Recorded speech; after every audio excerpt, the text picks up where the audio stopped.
अनुसूचित जातींच्या आरक्षणातील उपवर्गीकरणाच्या विरोधात पुण्यामध्ये महामोर्चा काढण्यात आलाय। आनंदराज आंबेडकरांच्या नेतृत्वाखाली हा मोर्चा काढण्यात आलाय। मंगळवार पेठ, जुना बाजार ते जिल्हाधिकारी कार्यालयापर्यंत हा मोर्चा आहे। यावेळी पोलिसांचा कडेकोट बंदोबस्त तैनात करण्यात आलाय।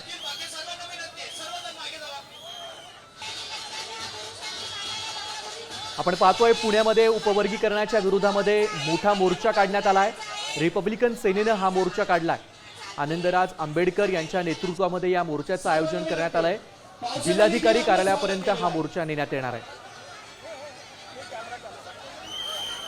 पुण्यामध्ये आज उपवर्गीकरणाच्या विरोधामध्ये रिपब्लिकन सेनेनं मोर्चा काढलाय। त्याची ही थेट दृश्य आपण साम टीव्हीच्या माध्यमातून पाहू शकता। आनंदराज आंबेडकर यांच्या नेतृत्वाखाली हा महामोर्चा काढण्यात आलाय। त्यावेळी पोलिसांचा कडेकोट बंदोबस्त देखील तैनात करण्यात आलाय।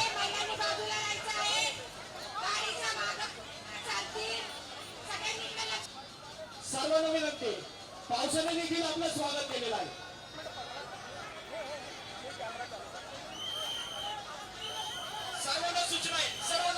दरम्यान या संदर्भात अधिक माहिती देण्यासाठी जोडले गेलेत आपले पुण्याचे प्रतिनिधी सागर आव्हाड। सागर, आपण बघतोय की उपवर्गीकरणाच्या विरोधात आता पुण्यामध्ये देखील मोर्चा काढण्यात आलाय। रिपब्लिकन सेनेने एल्गार पुकारलाय, काय अधिकची माहिती आहे? नक्की, मी आता जर बघितलं तर आता मी माल धक्का चौकामध्ये आहे आणि या ठिकाणी आता मोर्चा जो आहे तो दाखल होताना पाहायला मिळतोय। आपण जर पाहिलं तर मंगळवार पेठेमधून या मोर्चाला सुरुवात झालेली आहे।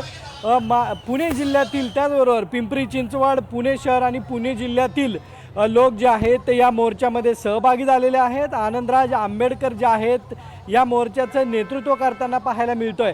आपण जर पाहिलं तर वाहतुकीमध्ये बदल करण्यात आलेला आहे। वर्गीकरणाला विरोध जो आहे तो आंबेडकर यांनी दर्शवलेला आपल्याला पाहायला मिळतोय। सरकार जे आहे ते दोन जातींमध्ये फूट पाडण्याचा प्रयत्न करते आणि ते आम्ही कदापि होऊ देणार नाही, अशी भूमिका आनंदराज आंबेडकर यांनी घेतलेली आहे। आणि पुण्यामध्ये या मोर्चाला आता सुरुवात झालेली आहे। मोर्चा जो आहे तो आता माल धक्का चौकापर्यंत येऊन पोहोचलेला आहे। काही दिवसामध्ये जर सरकारने हे वर्गीकरणाला स्थगिती दिली नाही तर पुढील हिवाळी अधिवेशनामध्ये मुंबईमध्ये संपूर्ण राज्यभरातील लोक येतील आणि विधान सभा जी आहे त्याला घेराव घालतील, असा इशारा जो आहे तो आनंदराज आंबेडकर यांनी दिलेला आहे। आता जर बघितलं तर मोर्चा जो आहे तो आता पोहोचलेला आहे आणि हाच मोर्चा कलेक्टर ऑफिसपर्यंत जाणार आहे।